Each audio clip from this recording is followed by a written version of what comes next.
television show soon. It's going to be a prequel to the movies. So I think maybe he's just celebrating. He's currently standing in front of our bungalows. Now, these bungalows were used instead of trailers during the 30s, 40s, and 50s. This is considered the golden age of Hollywood. And actors were contracted to work with one studio at a time. Those contracts can last like 10 years. So when these actors were working with us, we wanted them to feel like they had a home away from home. And that's exactly what these bungalows did for really big stars like Elizabeth Taylor and Jimmy Stewart. Now they're offices to some of the top writers, directors, and production companies in the biz. As you drive down a little further, you're going to see a few parking spaces labeled for $7. That is the Rocks production company. Elizabeth Banks, she has an office over here for her production company, Brownstone Productions. Michael Schur, he has an office here. He's the executive producer of the show Rutherford Falls, which streams on Peacock. It's the first show created by a major network where the lead actor, Jana Schmieding, one of the writers, and one of the creators are all Native American. We're driving by a sign that says MP, that stands for Mark Platt. He brought us Wicked to the big screen. And then we'll see Bungalow 5195, currently owned to the De Laurentiis Company. But before then, Alfred Hitchcock's office.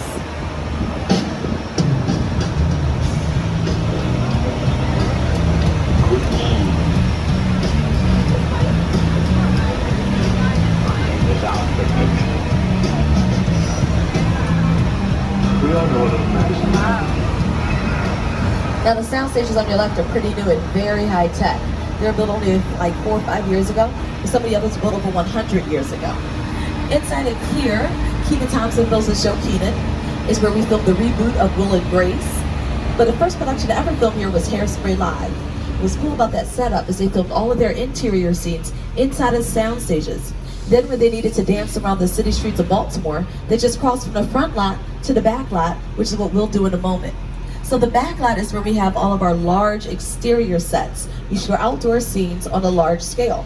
The area you're looking at that's sort of behind me and in front of you, we call these our metropolitan sets because they've been turned into just about every major city you can think of. This is what they look like in Hairspray Live.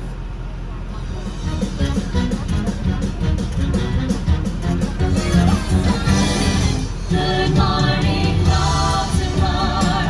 Every day's like an open door. Something 16. Dance with me at night.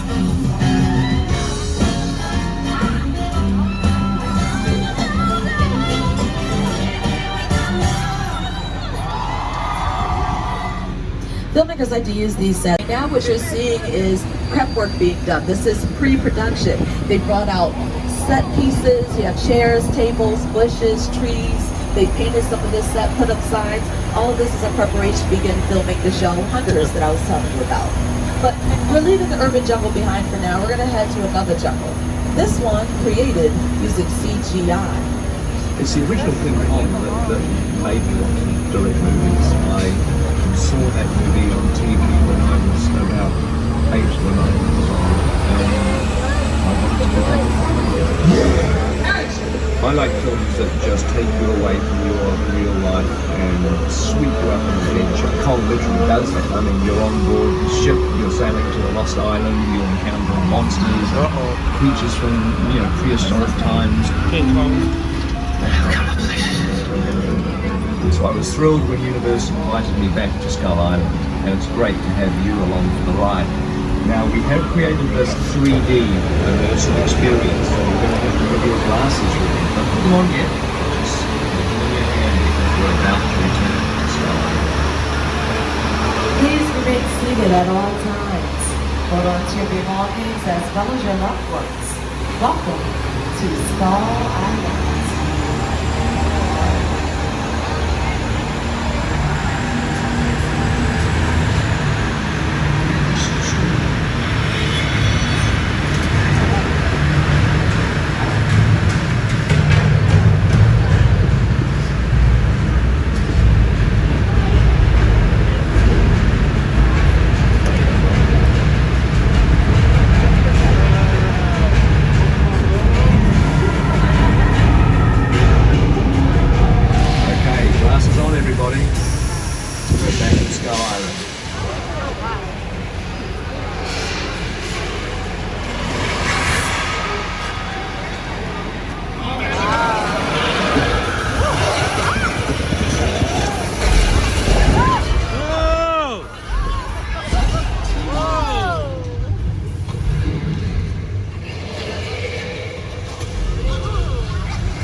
Also the filmmakers at Digital. They're a team out of New Zealand, and they know what they're doing when it comes to special effects. They've won 6 Academy Awards for their work in films. They worked on movies like Avatar, Wonder Woman, The Lord of the Rings, and the Hobbit trilogy.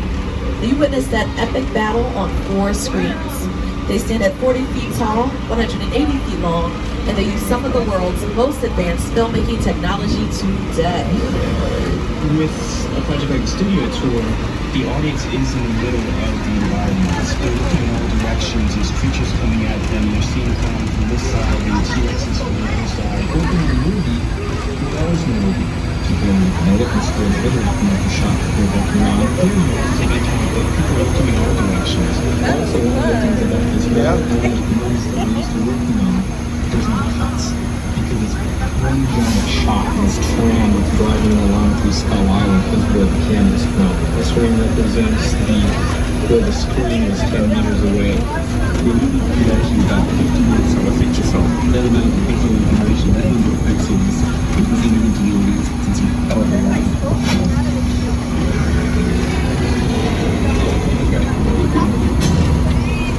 So that was a great example of how filmmakers can create an entire world using only CGI, computer-generated imagery.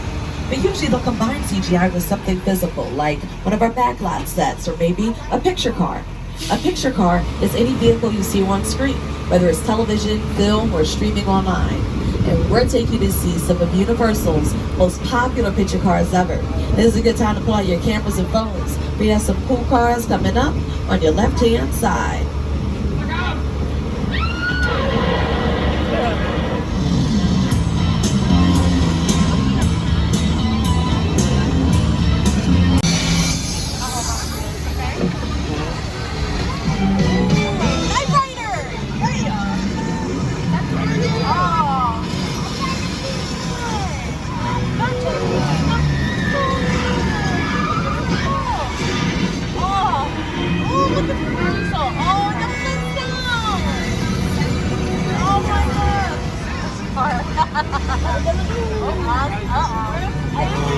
Yeah, they're on tour right now.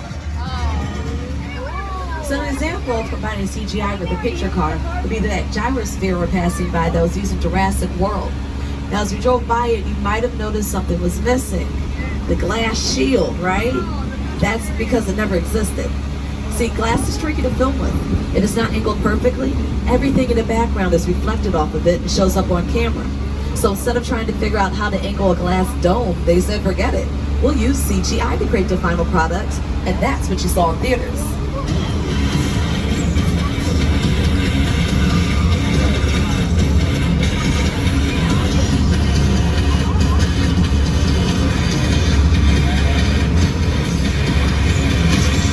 We're moving on from Fast and Furious cars. We're gonna head over to see some ferocious animals. Welcome to Jurassic Park. On either side of your set decorations and picture cars, they're using Jurassic Park and the Lost World Jurassic Park. On your left, you'll see the mobile lab that was used in the Lost World. This picture car is completely made out of wood. You see a chip in there in the back. And of course, on your right are dinosaurs. Wait, where are the dinosaurs? What happened to the dinosaurs? See, now that's odd because they're supposed to be those cages. Well, they're fun, but I'm looking for these other ones, so I guess they escaped. Never heard of dinosaurs escaping and running around the theme park. That has never been done before. Alright, well, instead, how about I show you a scene that used the mobile lab we passed? I can explain to you how it was done. So this is that same wooded mobile lab we just drove by. That, however, is not a cliff in Costa Rica. It's a parking structure we passed by during the beginning of the tour. In order to make this scene happen, they had to take a crane, pick up the mobile lab, and then dangle it over the side of the building. Now the cherry on top was that they made it rain. Just about every time the dinosaurs attacked in these movies, it rained. Well, that's done on purpose. It's because weather affects us emotionally. So we brought you here to Old Mexico so we can show you how to create a little Hollywood storm. Look, honey. It's a thunderstorm. Now, like most storms, ours starts off with a little bit of lightning, a little bit of thunder, let that go on for a bit, and then at the perfect moments, we make it rain. This is how you make it rain in the movies, folks. We use a highly sophisticated and intricate system. We call it a sprinkler. Sprinkler. That's it. Shoot the water up, allow it to fall down to the ground naturally. Remember, the rain is only falling in specific places. We only need it to fall where the actor would be standing, where the camera would be facing. The rest of it, we don't care. And if you're observant, you might notice that the rain drops are larger than you're used to seeing in nature. If you take a picture of real rain, you're barely going to see it. Think of the football or the baseball games that happen. Oh my goodness, did we cut that off?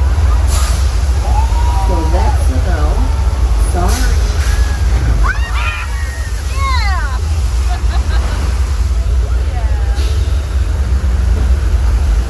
And that is our flood. Thousands of gallons of water held in tanks to the top of the hill. All we do is open up the floodgates, the water runs down, splashes up in your face, goes right back up again. The same flood was featured in the movie Big Fat Lion, starring Paul Giamatti, Amanda Bynes, and Frankie Muniz. Biggest and baddest movie and television cowboys have filmed, like Brad Pitt and Leonardo DiCaprio, and Once Upon a Time in Hollywood. John Wayne filmed here, Clint Eastwood, Jimmy Stewart, and the baddest of them all, Jimmy Fallon.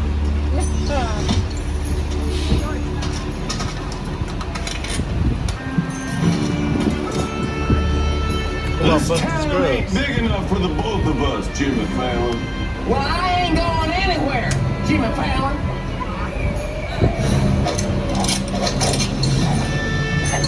Now look here. Nice folks in this tram don't want no trouble. They just want to check out 6 Points, one of the oldest sets on the Universal line. I heard this where John Wayne and Jimmy Stewart shot a few of their westerns. That's right. That's where I aim to shoot here. Looks like we got ourselves a Mexican standoff. Lucky shot. Now let's see you mount up and get out of town when we get good. All right. Well, I'll see you again, Fallon. Well, you can count on it, Fallon. Again. This is the beginning of a beautiful friendship. We're just not helping out.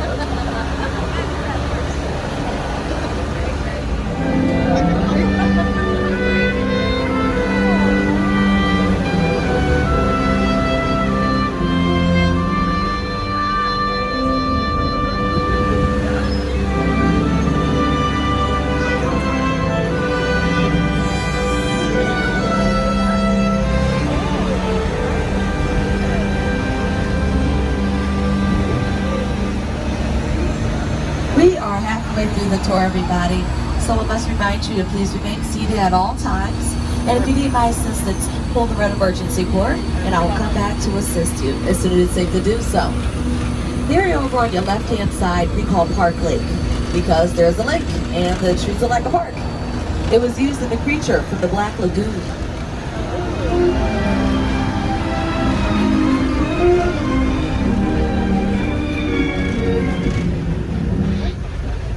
Park Lake has also been used a lot of times to film what we call pickup shots. So let's say you film a scene in Central Park in New York. You come back to LA, you look at the footage, you realize a plane flew overhead while some of the actors were talking. We don't have to go all the way back to New York. But instead, what you can do is come here, place the actors in those trees, zoom in really closely, and refilm the scene. Once you add that footage with the footage you already have, it looks like you're in New York the entire time. You just got different camera angles. That's what we call a pickup shot. Now the set we're driving into right now, Little Europe, has been used the same way. But instead of Central Park, New York, let's say Paris, France.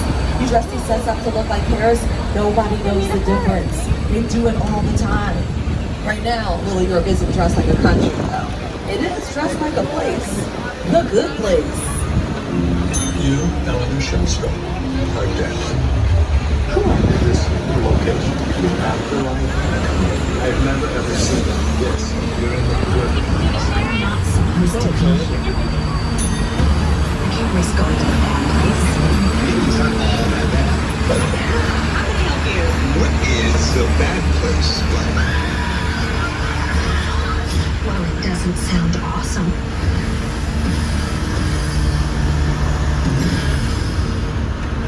So what's really cool about this set is not only it's the good place, it's also a really great example of good set decoration. When a set is decorated properly, the audience knows where you're supposed to be without actually having to say a word. So you can tell by the pastels, the flowers, the signs in the shops, that that's someone's idea of a really good place. But then the backside is completely different. That's because the folks from the good place didn't film back here. It's a little closer to what it looked like back in the late 20s, early 30s when we invented the monster movie. Movies like Frankenstein, Dracula, The Hunchback of Notre Dame, they all filmed in Little Europe and went on to create the horror genre as we know it today. So, if you're a fan of horror movies, you're welcome.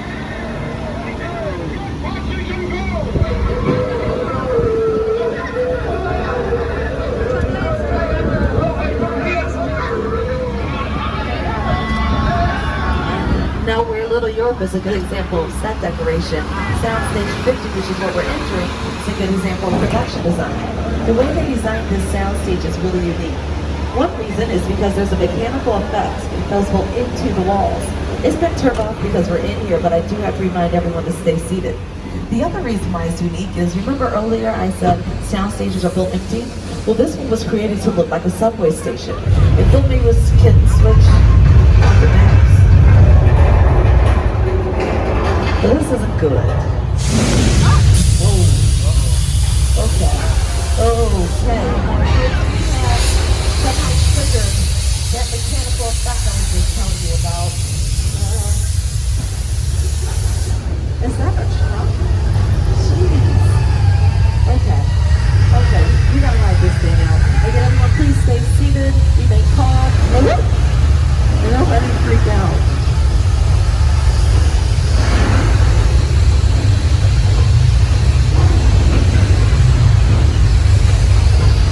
Earthquake.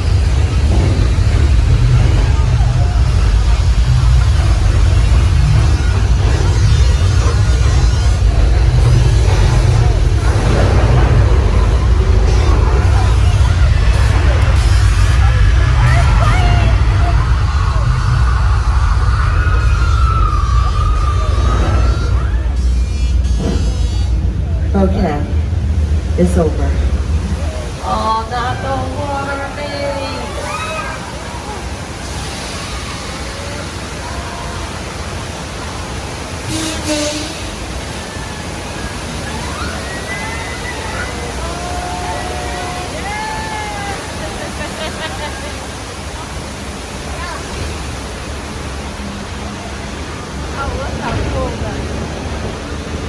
Is everybody okay? You alright? Everything's good? You survived it? You alright?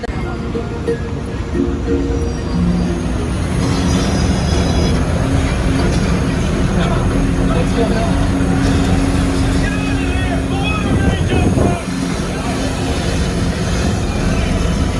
See, folks, it's like your television stars. That's a little traumatic for me. I want to go someplace to calm my nerves. So usually when I need a self-care moment, I head on over to Amity Island. It's a beachfront property we have here. It's really nice and peaceful. Okay, full disclosure, we did have a shark issue. But as you can see, I caught him, I strung him up, and I left him up there as a reminder. It's all his little sharpness not to mess with us. I'm gonna go biting and people are looking at him. Oh no. Is that George? Hey George! George! Swim away, buddy. There's another shark. Ooh, George. Yeah, everyone please stay seated. We're gonna keep it moving here. Although Jesse, how about we stop behind these tanks of flammable gasoline?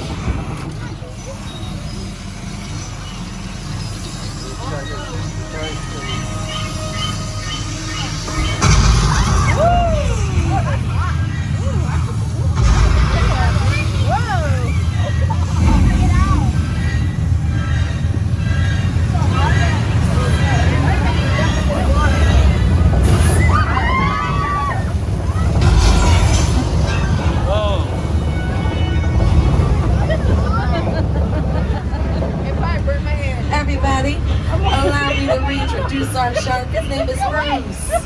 Named after Steven Spielberg's shark, Bruce. Named after his attorney, Bruce. And if you're a fan of the movie Finding Nemo, you might remember the shark was named Bruce. That was the page tribute to the movie Jaws. So our shark works wonderfully. Steven Spielberg shark, not so much. They did test it out. They put it inside of a tank, filled the tank up with fresh water, everything went swimmingly. But then on the first day of filming, they took it out to the middle of the Atlantic Ocean and it sunk to the bottom. That's because the ocean isn't made out of fresh water. It's made out of salt water. You have to factor that in if you're going to build a mechanical shark. That's what makes the lion shark. The shark was frustrated. It didn't really work all the time. It didn't work hardly at all. Wherever you were on the island, you could hear the radio waves. They were always saying, the shark is not working. The shark. We just waited around. We just waited and waited and waited. The shark worked well enough for a while there, and it was so I feel the shark a lot. There are so many problems with that mechanical shark that it pushed back the movie's release date over 100 days. So instead of being released the winter of '74, because Jaws was supposed to be a Christmas movie, it was released the summer of '75. Steven Spielberg thought that was the end of his career, but it actually made it. So many people heard about the issues on set that when Jaws was released, the line went around the block, making it the very first summer blockbuster ever. Right now we're driving through what are sort of our residential sets.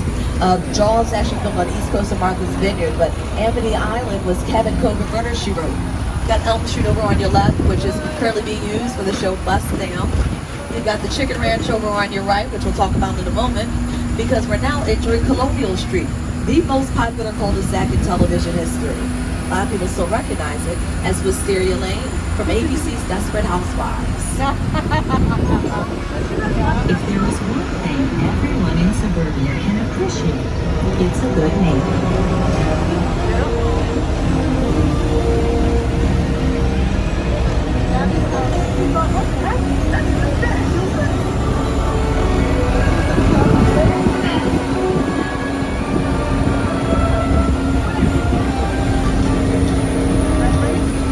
Now I know these houses look pretty realistic, but believe it or not, they're all just shells. Front, sides, tops. You open up the door, you're going straight through to the backyard. So whenever the housewives were inside of their homes, they're inside of those sound stages I pointed out to you during the beginning of the tour. Then when they needed to walk around the neighborhood, they're brought up here, placed behind the appropriate door, the director yells action, just continue filming. Edited together, looks like it all happened in one location. And that's how the majority of movie magic is done. There's always an exception to the rule. The exception is the house at the end of the cul-de-sac. That's the only one you can actually film inside of. It's called a practical set. It has been used recently for the Netflix show Never Have I Ever, which was created by Mindy Kaling. But you can see actually there's some people here working on some of these houses.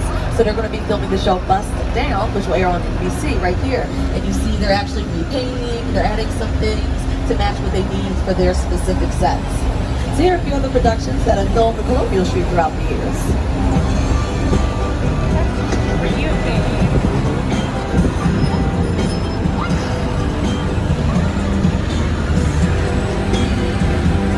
And as we enter Colonial Street, take a look on your right at the Chicken Ranch. I pointed out to you quickly before we entered Colonial Street.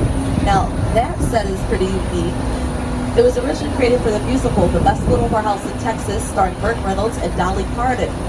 And what's unique about it is it opens up like a dollhouse. All the little sections of it just sort of open up, and that creates more space for filming. That way you don't have to go between a sound stage and a backlot set. You can do everything right there. That saves on time, or saves on money. We all like to save a little money.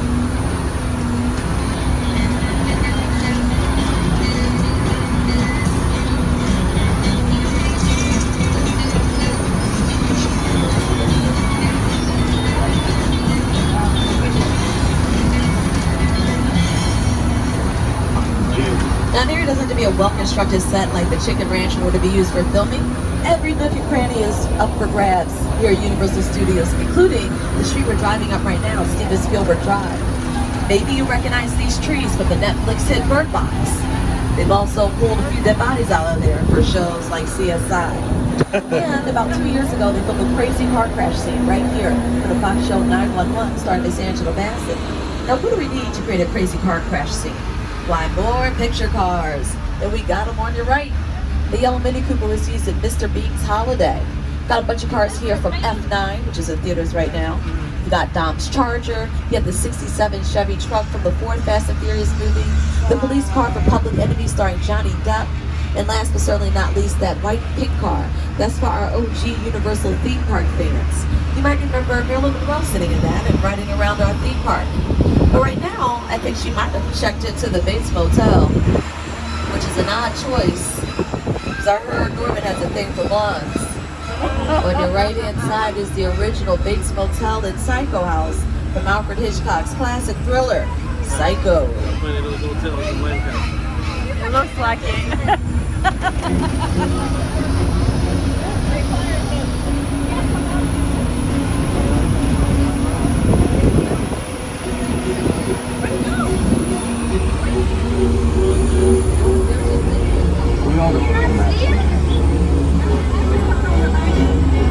Oh, that's awesome.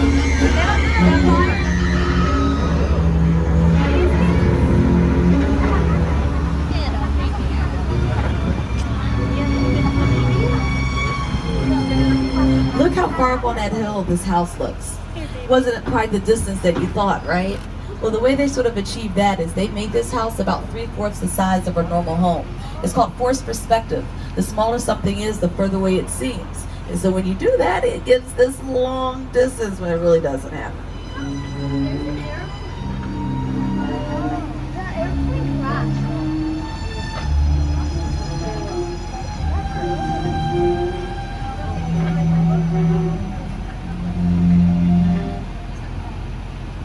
Lou said he could move into that office. I said, no, I could never be in Hitchcock's office. That should be a drawing. A museum. Very excited. Just to know that he was there and walk by and know he was in that office. Hitchcock had been pulled in every direction. I saw Hitchcock once walking around the commissary. Hitchcock had his bungalow on the lot. I used to go see Alfred Hitchcock. I loved working with him. I highly respect him. He really understood fear and terror. The Birds, that was a really scary movie. The Birds? Oh man, that had me looking at crows like for the next 10 years. Psycho, of course. Vertigo was one of the all-time great masterpieces. Hitchcock was master. Okay.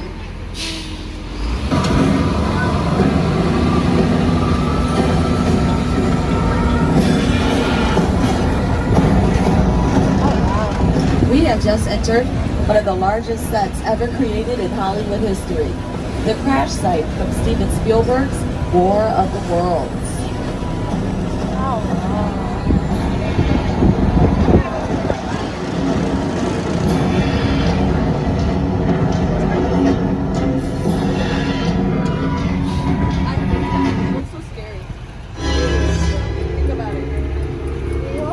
Because Tom Cruise will save us.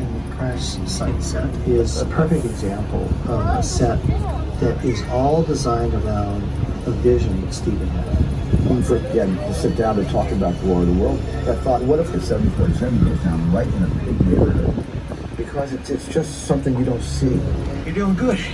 You're doing good. Keep your eyes on me. Listen to me. Listen, I want you to close your eyes, okay? Now closed.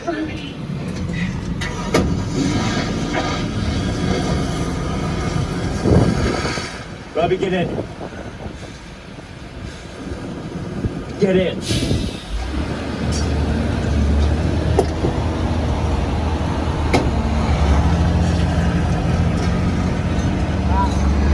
War of the Worlds, directed by Steven Spielberg. Now that is a real 747 Boeing airplane that was bought and destroyed just for this set. They bought it from an airplane graveyard in the Mojave Desert for $60,000. Took them $200,000 to get it here. Once they did, it took them 3 months to build that set. They filmed on it for a week, and it's in 4 minutes of the movie. Steven Spielberg wanted realism, and Steven Spielberg gets what Steven Spielberg wants. Now, believe it or not, folks, we've only got about 10 minutes left on the tour, right? Time flies when you're ruining movie magic, I told you. So for the very last time, I'll remind you to please remain seated, and if you need my assistance, pull the red emergency cord. I will come back to assist you. The last set of the tour is over on your right-hand side, and it's called Falls Lake. Now, unfortunately, they have all this fencing up because they're doing some work in that area, but really what you need to see is that blue wall back there. Now, this area was used in the movie Sully. Evacuate.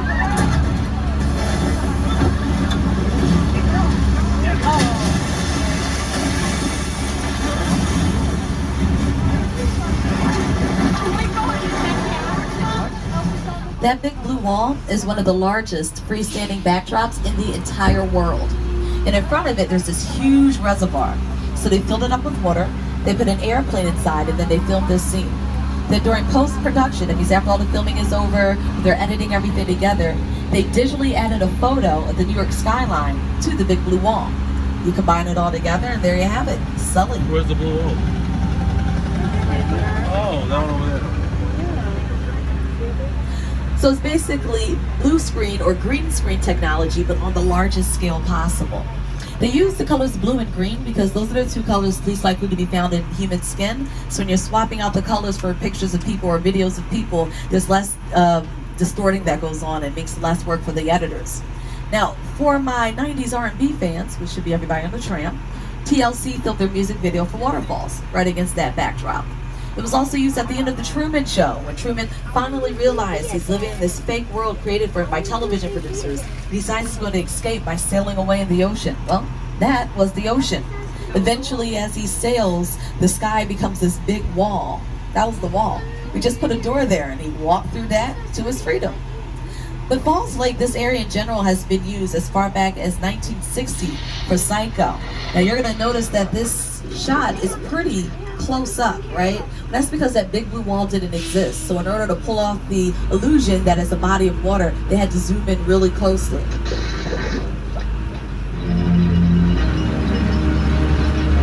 But then in 1987, we built Jaws, The Revenge, and we built the wall.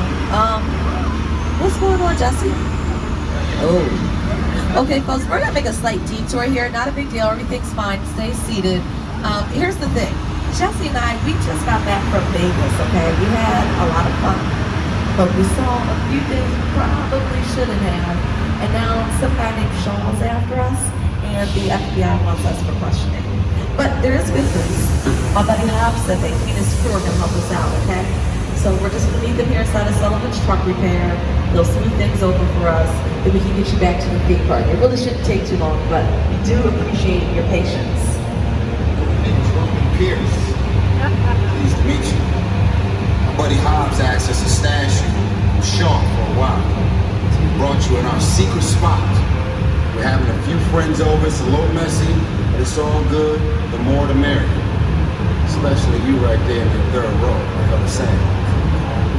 So look, see over there? It's Hobbs' urban assault vehicle. The best truck the U.S. government can buy. That work of art back over there was made by my man Tej. Think of it as like a Mona Lisa on wheels. So did you break it down to them? What's that? You had one job to do, room one. All right, look guys, we're gonna keep Shaw from finding you, but to keep you safe, we need your help. We don't want the syndicate tracking us here, so put away your cameras and turn off your cell phones. One flash, one ringtone could give us away. I need y'all to take this real serious. Okay, pull into the next bay and we'll meet you in there. Sounds like a plan, Letty. All right, everybody, make sure the flash is off of your cameras and your phones. We don't want to draw any more attention to ourselves than we already have. That's right. And as soon as we get the signal, we're gonna head into the next bay. It sounds like there's a party going on, so we're gonna need to do our best to blend in.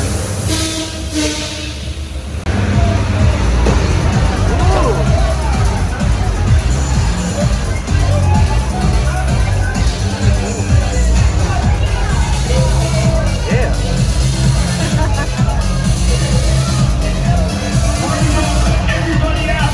The FBI! Turn the music off!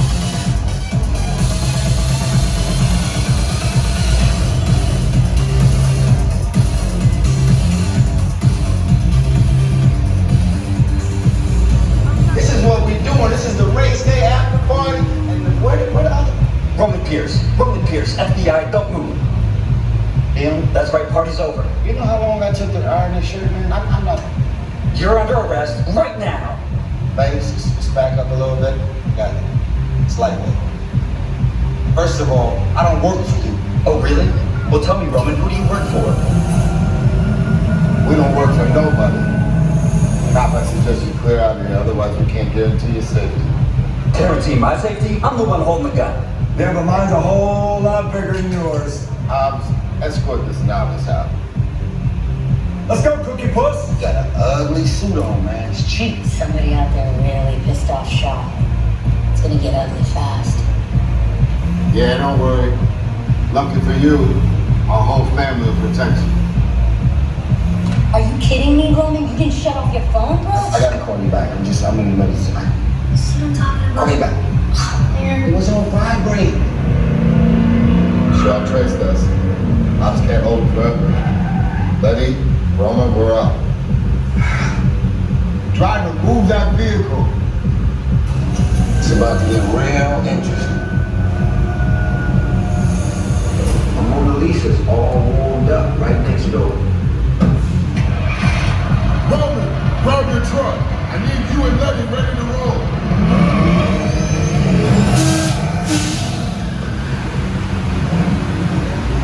Well, that escalated. Everybody, you know those 3D glasses? Well, they come as protective eyewear, you know, just in case something goes down. Well, it's about to go down. So put on your 3D glasses and let's try to stay as quiet as we possibly can.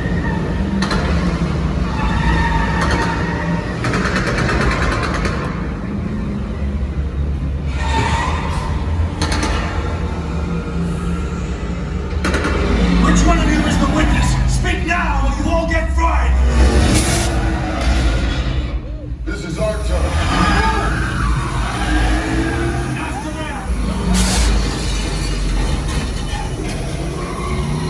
Okay, guys, it's your turn.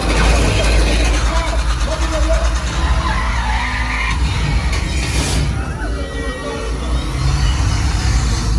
Letty, hook him up.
Give it up for Supercharged.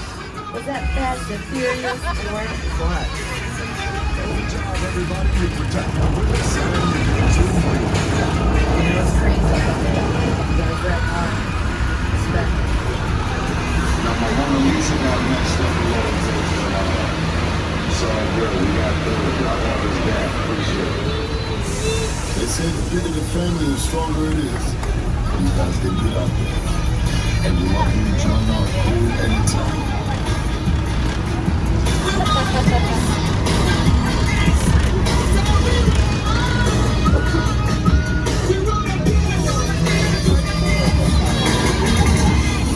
And with that, it is myself, Jesse, and everybody here at NBC Universal. I'd like to thank you so much for taking this tour with us.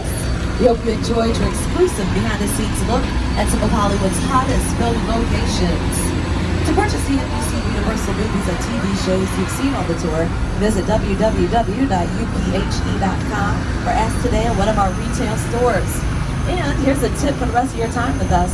Make sure you download the Universal Studios app.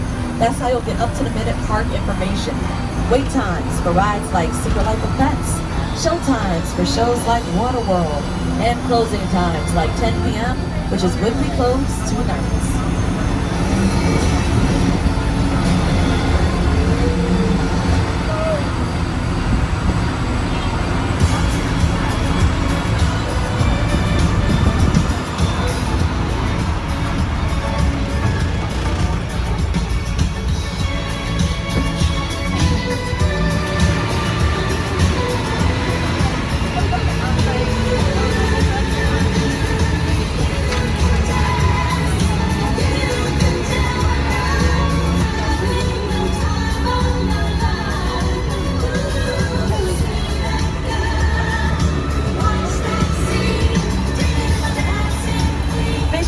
all your belongings, everybody. Watch your step as you exit the tram. And enjoy the rest of your day here at Universal Studios Hollywood, the entertainment capital of LA.